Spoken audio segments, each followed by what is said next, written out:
Hi folks, this is Dragon, January 27th 2012 here in Australia, the middle of summer, and we've had about 3 or 4 days rain. Now what you see in front of you there is typically a cotton shirt I wear. I find cotton's a lot better to wear. It breathes a lot better than synthetic material or synthetic blends.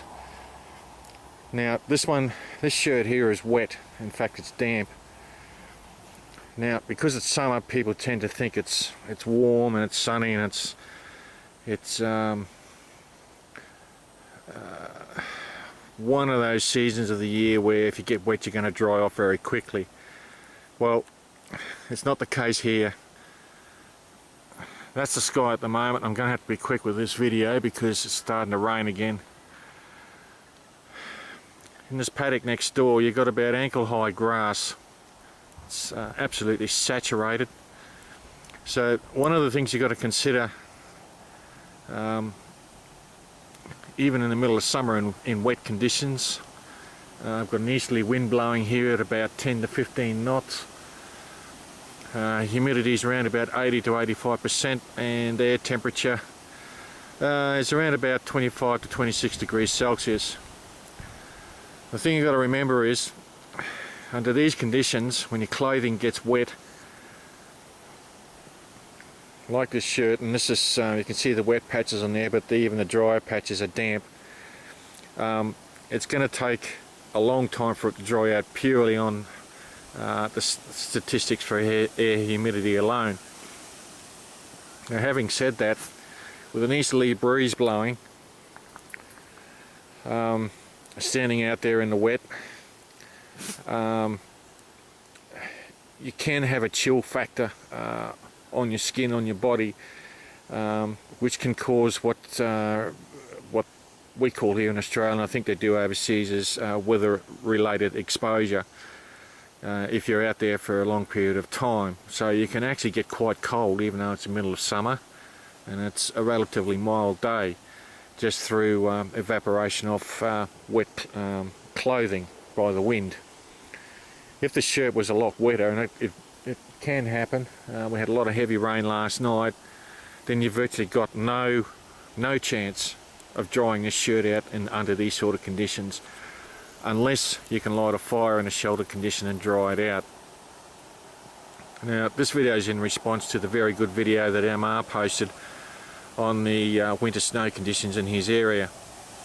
So even in the middle of summer, under difficult or adverse weather conditions, you can suffer weather exposure related problems. Exposure, you can get quite cold, particularly at night. Walking through that long grass there, you haven't got the right footwear. You're wearing trousers or even shorts. The water eventually seeps down through your socks into the bottom of your boots. Similarly, walking under trees like this, in the bush, if you're out on a salvaging team or hunting, just brushing up against these trees, you're going to get saturated because of the water trapped in them. Over the road there, that's pretty thick bush. Even trying to hump your way through that, it's high humidity, mild temperatures, you're going to sweat quite a lot. So when you've got wet clothing on and you're sweating underneath, there's a risk of problems with your core body temperature not being able to cool down,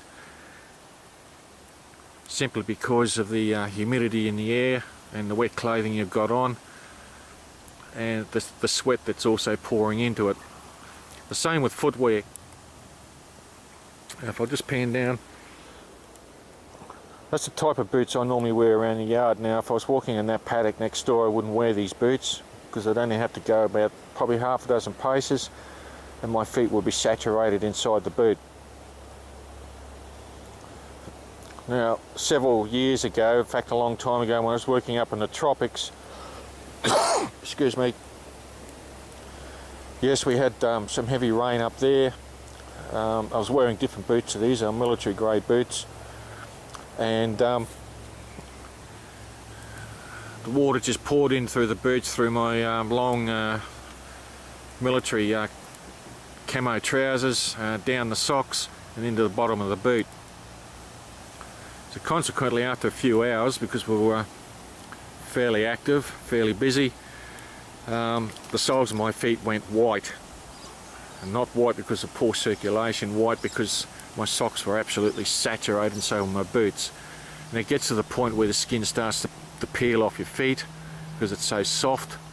The soles of your feet are your pressure points, and that's where the skin usually starts to come off, and it becomes quite painful and a source of infection. Similarly, this ground at the moment is quite wet, down to about 2 or 3 inches under these trees. It's deeper, the moisture depth is much deeper in other places.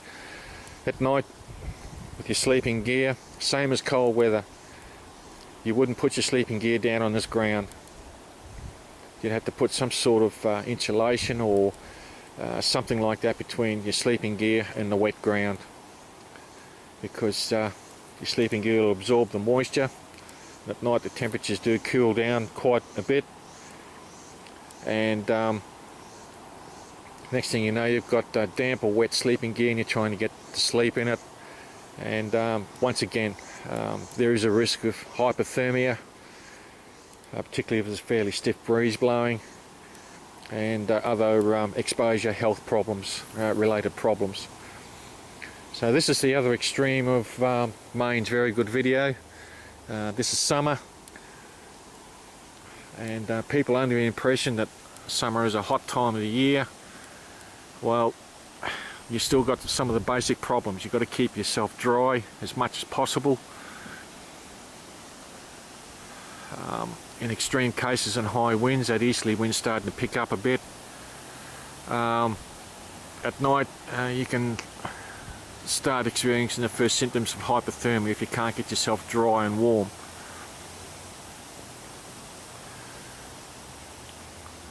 So it might be something to think about, folks. Conditions like this, and this is why your BABs and your backpacks and your EDCs have to be versatile with relation to current weather conditions. It's a good idea to carry a change of clothing with you. I know it's extra weight, but if you manage to get a fire lit and you're trying to dry clothing out, you need to wear something to keep you warm while the other wet clothing is drying out. Spare socks, dry socks is another good one. Try and keep your feet as dry as possible. Underclothing is another good one. Keep dry underclothing, particularly for the crotch area, where you've got a sweat problem or wet clothing problem. You get chafing. I have seen extreme cases where the skin starts to peel off, another source of infection. The same with the ladies, in the chest area with bras and other underclothing for that area, where you can get chafing due to hot humid conditions like this, wet clothing and sweat. Either carry spare dry underclothing for that area, or some way of drying yourself off, and try and keep those areas as dry as possible. So that's a few ideas, folks. I'm up here in the mountains, not far from where Waveman lives, and believe me, he's had a lot more rain down there. But these are the conditions that you've got to be versatile with how you pack your gear and what sort of gear you pack. It doesn't matter what season of the year it is. So you see that grass, just trying to see if you can zoom and get a better idea of it. May not be able to see it. That grass is absolutely saturated. So something to think about, folks. Just because it's summer doesn't mean it's hot and dry.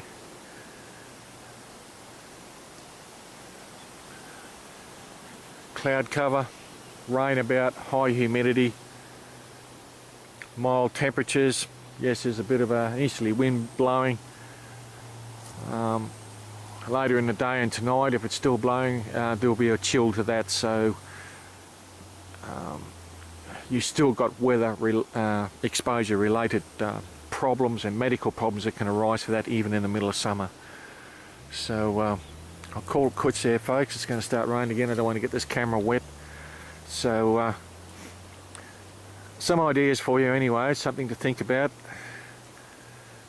The other thing is, and I should mention it, that whenever your gear gets wet, whether it's your clothing, your backpack, your EDC, your boots, your socks, it all adds weight. That's extra weight you've got to carry around.